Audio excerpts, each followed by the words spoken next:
I think it's a big misconception when, for example, creating a training PowerPoint. When I go in, I'm not just saying, okay, what information needs to be over to the learner. I'm thinking about how that information is being consumed by them. I'm thinking of what do they know leading up to this point, and how will that affect all the information that they're about to consume in this.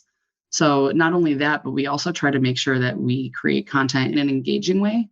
So a big push that I've been working on implementing throughout the things that I've created over the past year or so is not just saying, hey, here are these bullets, look at them and hear them speak it at you, but we're really trying to move away from that and into a discussion. So we're asking a question that will then lead to a conversation about the topic that we're trying to gear towards.